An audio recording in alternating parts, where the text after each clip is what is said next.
नमस्कार, मैं हूं शौर्या मिश्रा। स्वागत है आपका सी न्यूज़ भारत में। वक्त हो गया है गुजरात बुलेटिन का। गुजरात बुलेटिन में बात होगी वडोदरा की, जहां दबोई का सरिता ओवरब्रिज पूरी तरह खुला, यातायात जाम की समस्या हुई खत्म। आगे बात करेंगे गुजरात की, जहां बेमौसम बारिश से किसानों को हुआ भारी नुकसान। वागोडिया तालुका में बड़ी चिंता। ऐसी तमाम खबरों पर करेंगे विस्तार से चर्चा। दबोई की महिलाओं द्वारा बनाए गए दिए देव दीपावली के पावन अवसर पर वाराणसी के गंगा घाटों पर जलाए जाएंगे। आत्मनिर्भरता का प्रतीक ये पहल प्रधानमंत्री के विदेशी त्यागों स्वदेशी अपनाओं के संकल्प के अनुरूप है और इसका उद्देश्य महिलाओं को आत्मनिर्भर बनाना है। निर्माण और समय मात्रा कुल 3 लाख दिए तैयार किए गए हैं। समय इन दियों को बनाने का काम पिछले 1.5 महीने से चल रहा था। दबोई स्थित सोनेश्वर पार्क ये महाभियान सहयोगी संस्थाओं Ravi Mahila Kalyan foundation, society for Indian development और नर नारायण चैरिटेबल ट्रस्ट की संयुक्त पहल से सफल हुआ है। भारतीय संस्कृति में दिवाळीનું ખૂબ જ મહત્વ છે। તેમાં પણ દેવ દિવાળી એ સૌના હૃદયની અંદર ખૂબ મોટી આસ્થાનું કેન્દ્ર બનેલું છે।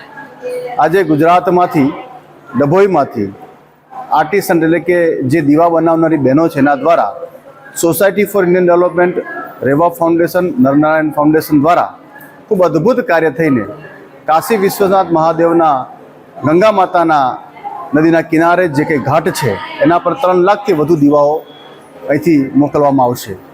ગૌ માતાના છાણ અને મૂત્રમાંથી બનતા દીવાઓ ત્યાં પ્રગટાવવામાં આવશે। આજના આ કાર્યક્રમમાં દર્ભાવતીના એમએલએ આદરણીય શૈલેષભાઈ અને આજ નગરના નગરપાલિકાના પ્રમુખ બીરેનભાઈ શાહ અને હું પોતે ડૉક્ટર આસો પટેલ અને તમામ આર્ટિસ્ટ અને અમારી આ સંસ્થાઓના વડાઓ અને જે કે કાર્યકર્તાઓ ભેગા મળીને આજે આ દીપોને કાશી વિશ્વનાથ ખાતે રવાના કરવાના છે। એ માટે સૌ જનમેદનીએ ખૂબ જ ઉત્સાહ અને આભાર માન્યો છે। એ બદલ હું પણ સૌનો આભાર માનું છું। 3 લાખથી પણ વધુ દીવાઓ આજે આ બહેનોએ બનાવ્યા છે અને લગભગ 1.5 મહિનાની અંદર આ 3 લાખ દીવા બન્યા છે।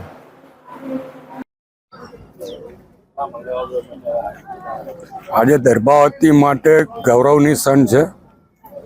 દર્ભાવતીની બહેનોએ બનાવેલા ગાયના ગોબરમાંથી જે દીવા છે 3 લાખ દીવા વારાણસી જઈ રહ્યા છે। કાશીના ઘાટ પર દેવ દિવાળીના દિવસે દીપ પ્રાગટ્ય થશે અને જે યોગીજી દીપ પ્રગટાઈ રહ્યા છે એમાં આપણા 3 લાખ દીવાનો પણ ઉપયોગ થશે અને ઘાટોની શોભા વધારશે। જે કંઈ વારાણસીનું પુણ્ય છે એ પુણ્યનો લાભ પણ દર્ભાવતી નગરીના લોકોને મળશે અને દર્ભાવતી સાથે મોદી સાહેબનો અનેરો નાતો રહેલો છે। દર્ભાવતીની ગલીઓમાં એ સ્કૂટર પર ફરેલા છે।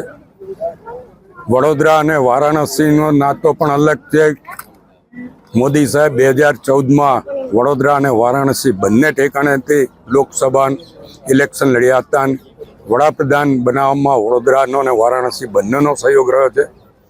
ત્યારે આ વારાણસી ઘાટ પર દીપ પ્રાગટ્ય કરવાના છે યોગીજી, એમાં પણ વડોદરાનો અને દર્ભાવતીનો સહયોગ રહેવાનો છે। ત્યારે હું દર્ભાવતીના જે બહેનોએ આમાં ભાગ લીધો છે અને દીપ બનાવ્યા છે એ તમામને અભિનંદન આપું છું, શુભેચ્છા આપું છું। કાશી નગરીથી મહાદેવજીના આશીર્વાદ દર્ભાવતીની આ તમામ બહેનો પર ઉતરશે એવી આશા રાખું છું અને ફરીવાર જે સંસ્થા દ્વારા આ કાર્યક્રમ કરવામાં આવ્યો છે અને જે સંસ્થાએ બહેનોને રોજગારી પૂરી પાડી રહ્યા છે એ તમામ સંસ્થાના પ્રતિનિધિઓને પણ અભિનંદન આપું છું અને શુભેચ્છા પાઠવું છું। बड़ौदा से सी न्यूज़ संवाददाता लालभाई भटियारा की रिपोर्ट। गुजरात के दबोई में सरिता ओवरब्रिज का दूसरा हिस्सा आज से पैदल यात्रियों और वाहनों के लिए खोल दिया गया है। इस अवसर पर पुल का उद्घाटन दबोई के विधायक शैलेश भाई मेहता शैलेश सूटा ने किया। 41 करोड़ रुपए की लागत से तैयार ये ओवरब्रिज सरिता फाटक रेलवे क्रॉसिंग पर बढ़ते यातायात दबाव को कम करने के उद्देश्य से बनाया गया है। ये पुल हजारों श्रद्धालुओं और पर्यटकों के लिए महत्वपूर्ण है जो स्टैचू ऑफ यूनिटी, चाणोद और कर्णाली पोइचा तीर्थ स्थल की ओर जाते हैं। पिछले 2 वर्षों से ओवरब्रिज का केवल एक हिस्सा ही खुला था, जबकि दूसरा हिस्सा निर्माण कार्य में देरी के कारण बंद था, जिसके चलते दबोई में अक्सर भारी ट्रैफिक जाम की स्थिति बन जाती थी। दोनों हिस्से खुलने से अब यातायात सुचारू रूप से चलेगा और जाम की समस्या समाप्त होगी। स्टैचू ऑफ यूनिटी जाने वाले पर्यटकों को सफर में बड़ी राहत मिलेगी। इस मौके पर विधायक शैलेश भाई मेहता के साथ नगर अध्यक्ष बीरेन वडोदरा, जिला महामंत्री बीजे ब्रह्मभट्ट और बड़ी संख्या में स्थानीय कार्यकर्ता उपस्थित रहे। ડભોઈ ખાતે સરિતા બ્રિજ એનો લોકાર્પણ આજે થવા જઈ રહ્યું છે અને એક ભાગનું લોકાર્પણ 2 વર્ષ પહેલા કરવામાં આવ્યું હતું. બીજા ભાગનું લોકાર્પણ કાયદેસર રીતે આજે કરવામાં આવી રહ્યું છે. અમે દિલગીર છીએ કે આ બ્રિજ બનાવતા સમય ખૂબ વધુ લાગ્યો છે, પણ કામ સુંદર રીતે કરવામાં આવ્યું છે અને 40.55 એટલે કે લગભગ 41 કરોડ રૂપિયાના ખર્ચે આ બ્રિજ બનાવવામાં આવ્યો છે. સ્ટેચ્યુ ઓફ યુનિટી જતો આ રસ્તો જ મુખ્ય રસ્તો છે, એટલે લોકોને ટ્રાફિકમાં હવે અટવાવું નહીં પડે અને આ જ બ્રિજ પરથી ડભોઈ નગરમાં જવાનો બ્રિજ પણ છે અને એન્ટ્રી પણ છે, એટલે નગરના લોકોને, તાલુકાના લોકોને અને આ વિસ્તારમાંથી પસાર થતા યાત્રિકોને ખૂબ જ સુંદર લાભ મળશે અને સમયનો પણ બચાવ થશે, ઈંધણનો પણ બચાવ થશે. એટલે હું બધાને જ અભિનંદન આપું છું અને આજથી કાયદેસર રીતે આ બ્રિજનો ઉપયોગ માટે લોકાર્પણ કરવામાં આવે છે. હું આપના મારફત રાજ્ય સરકાર અને કેન્દ્ર સરકાર બંનેનો આમાં ફાળો રહેલો હોય, બંનેને આભાર માનું છું અને अभिनंदन આપું છું. बड़ौदा से सीनू संवाददाता लालभाई भटियारा की रिपोर्ट। गुजरात में हाल ही में हुई बेमौसम बारिश से किसानों को भारी नुकसान झेलना पड़ा है। इस स्थिति को देखते हुए गुजरात सरकार ने एक अहम फैसला लिया है, लेकिन वडोदरा जिले के वाघोडिया तालुका के लिमडा, मड़ेली और अन्य गांवों के किसान सरकार की प्रतिक्रिया से असंतुष्ट हैं। किसानों का कहना है कि पिछले 2 वर्षों से वाघोडिया तालुका में प्राकृतिक आपदाओं के कारण लगातार फसलें बर्बाद हो रही हैं, परंतु अब तक उन्हें कोई ठोस सहायता नहीं मिली। इस बार भारी बारिश के चलते खेतों में 100% तक नुकसान हुआ है, जिससे किसानों में गहरी चिंता और नाराजगी है। किसानों ने सरकार से अपील की है कि जिन किसानों को पूरी फसल का नुकसान हुआ उन्हें 100% मुआवजा दिया जाए और 3 लाख रुपए तक का कृषि कर्ज माफ किया जाए। ग्रामीणों ने चेतावनी दी है कि यदि शीघ्र सहायता नहीं मिली तो वे बड़े स्तर पर आंदोलन करने को मजबूर होंगे।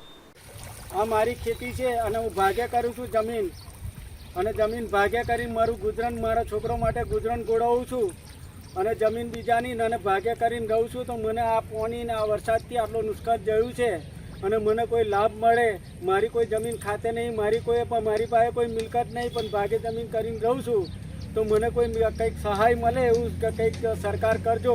ભાજપ સરકારને વિનંતી કરું છું કે મારા જેવા કોઈ બી ખેડૂતોને, કોઈ મારા જેવો કોઈ બી હોય ખેડૂત ગરીબ અને ભાગે જમીન કરતો એને સહાય મળે એવું કંઈક કરજો।